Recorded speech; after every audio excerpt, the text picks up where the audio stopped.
tonight, and only on the record, Ivanka Trump. Now, Ivanka and I have been talking about sitting down for a long, wide-ranging interview for months. So we set a date, and today we sat down. And throughout the hour, you will get to know Donald Trump's daughter, Ivanka Trump. She is a top executive at the Trump Organization, owns her own fashion line business. But one job she's very proud of, being a mother to Arabella, Joseph, and Theodore. Right now, Ivanka Trump on the record from the Trump Park Avenue. Ivanka, nice to see you. Good to see you as well. And thanks for sitting down with us. Oh, my pleasure. About 2 years ago we talked, and I asked you about whether your father had run for president. You said something. You said a number of things, but you said that the political life is a challenge. Has it sort of borne out what you thought it would be? I think that would be an understatement.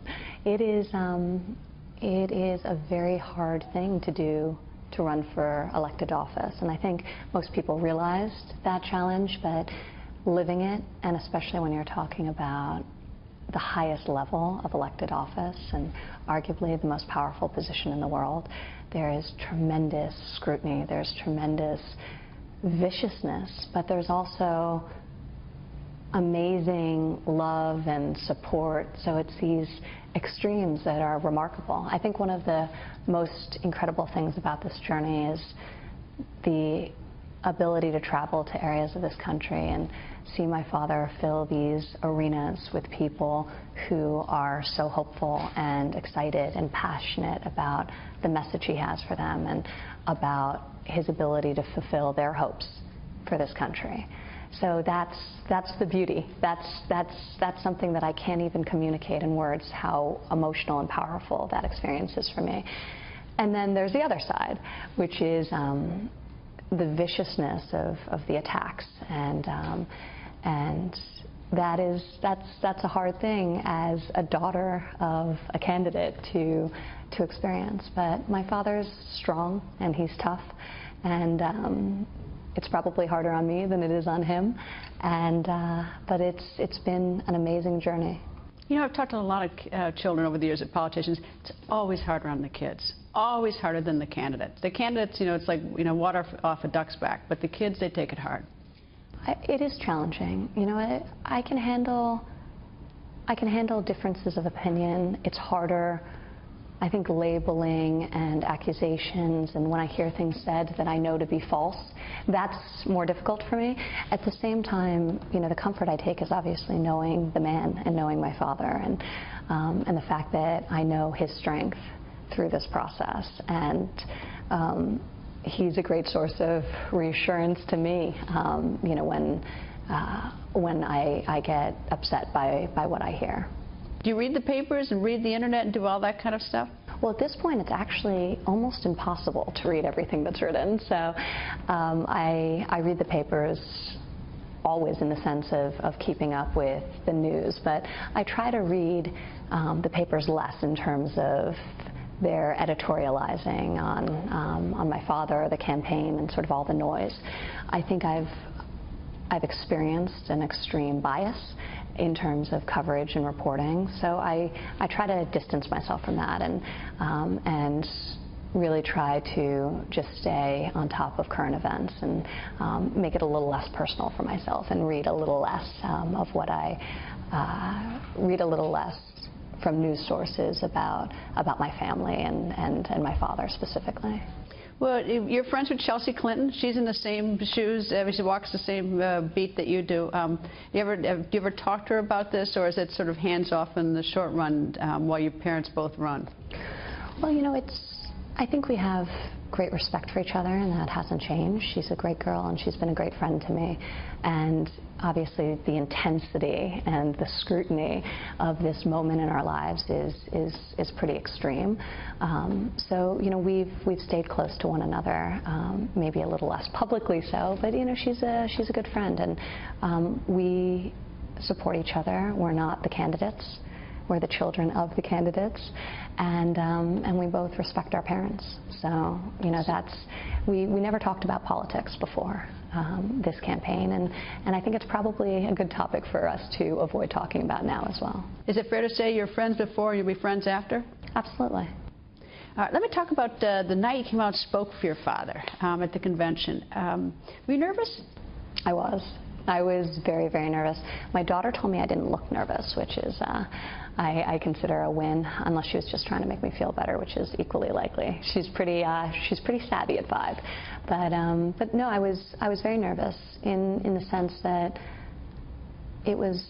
I felt a real responsibility to share with America the father who raised me, to speak about him from a perspective that is so unique to me, as what he was like as a parent and what he was also like as an employer and a professional mentor after working alongside of him for the past decade at the Trump Organization.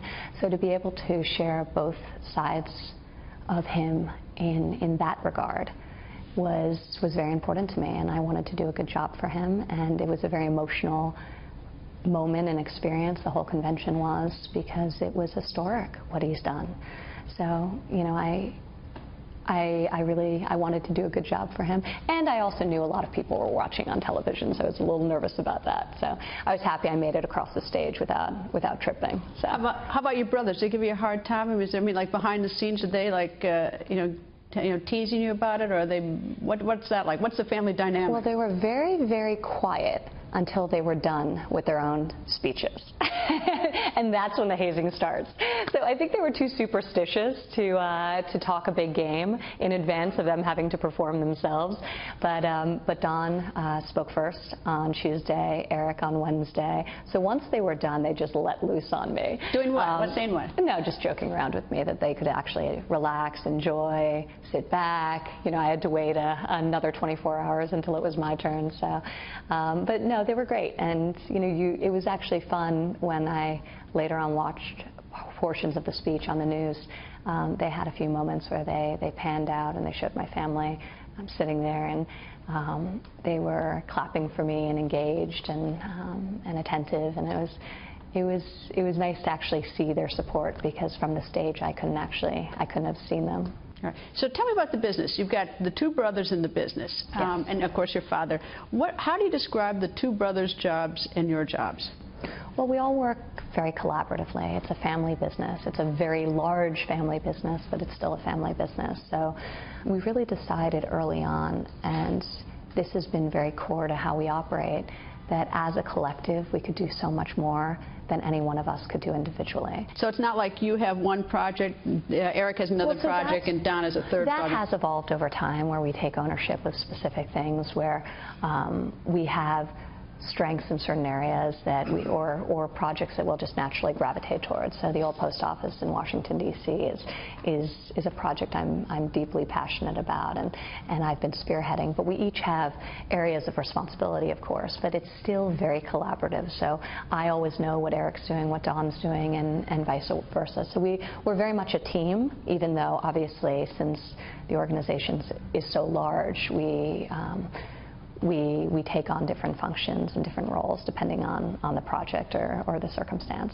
But we're all very focused on building the business. We're now running it, as my father is dedicating himself to something really bigger and more important, which is, you know, the future of this country. So it's amazing to be able to do that and to be able to take care of the business. My father put so much energy and effort and passion into building, and to make sure to keep it healthy and vibrant and strong for the thousands of incredible employees that we have working for us here in America and across the globe. Do you think he wants to be president? I mean, does he really want it in the pit of his stomach? Absolutely. Why? Absolutely. I mean, because I can't figure out why anybody wants a job, quite frankly.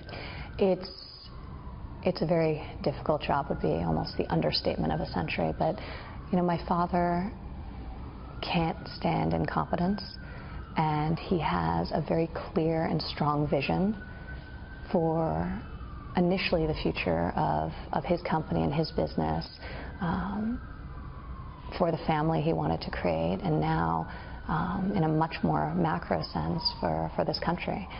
So it wouldn't have been his choice to have actually been the person doing this. He always refers to himself as really being the messenger for a movement of the people, but he felt that the country was headed in the wrong direction, and he wanted to step up and do the right thing.